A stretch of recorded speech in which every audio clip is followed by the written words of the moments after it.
Hello అందరికీ ఈరోజు మన ఊర్లో గంగ పోచమ్మకి గంగ నుంచి నీళ్లు తీసుకొచ్చి పోచమ్మ తల్లికి నీళ్లు సమర్పించే కార్యక్రమం అనేది మన ఊర్లో జరుగుతుంది. ఇది ఎందుకు జరుపుకుంటాం, అసలు ఎలా జరుపుకుంటాం అనేది నేను ఈ వీడియోలో మీకు పూర్తిగా చెప్తాను.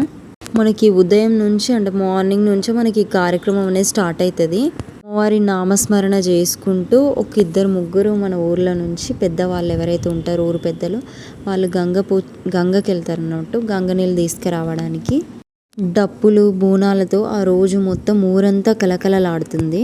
ఆడవాళ్ళు మగవాళ్ళని తేడా లేకుండా అందరూ బోనాలు ఎత్తుకొని మంచిగా పసుపు కుంకుమ పెట్టుకొని ఆ రోజు భక్తి శ్రద్ధలతో అందరూ ఈ కార్యక్రమంలో పాల్గొంటారు. ప్రతి అడుగులోనే మనకి పోచమ్మ తల్లి ఆశీస్సులు ఉంటాయి. మన ఊరికి ఏ కరువు రాకుండా అంటే మనకి ఆయురారోగ్యాలతో ఐశ్వర్యంతో ఉండాలి, అందరూ బాగుండాలి, వర్షాలు బాగా పడాలని చెప్పేసి మనం ఈ కార్యక్రమం అనేది జరుపుకుంటాం. ముందుగా ఊరి మొదట్లో ఉన్న పోచమ్మ తల్లి దగ్గరికి వెళ్ళి ఈ గంగ నీళ్ళనే సమర్పిస్తారు అందరూ.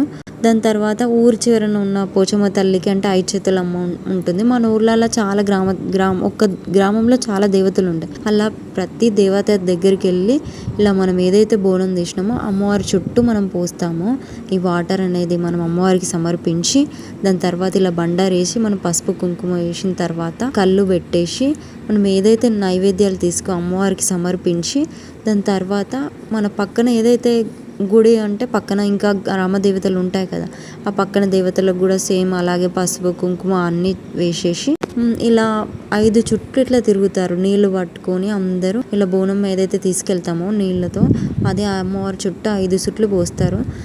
వర్షాలు బాగా పడాలి అని చెప్పేసి, మెయిన్గా వర్షాలు పంటల కోసం ఊర్లో ఉన్న వాళ్ళందరూ బాగుండాలని చెప్పేసి ఇది మన తెలంగాణ సాంప్రదాయం. ఇది ఎప్పుడు చేసుకుంటామంటే మనకు మెరుగు ముందట వచ్చే అమావాస్య అప్పుడు చేసుకుంటాం. అంటే ఒక్కొక్క ఊర్లో మనకు ఒక్కొక్క ఆనవాయితీ ఉంటుంది. కొంతమంది అమ్మవారికి మేకను బలిచ్చి అట్లా చేస్తారు. ఈ వీడియో చూస్తున్న ప్రతి ఒక్కరి కోరికలు నెరవేరాలని, ఆ పోచమ్మ తల్లి ఆశీస్సులతో అందరూ బాగుండాలని, ఆయురారోగ్యాలతో ఉండాలని, ఐశ్వర్యం కలగాలని మనస్ఫూర్తిగా కోరుకుంటున్నాను అమ్మవారిని. Thank you for watching. ఈ వీడియో మీకు నచ్చినట్లయితే లైక్ చేయండి, షేర్ చేయండి, సబ్స్క్రైబ్ చేయండి.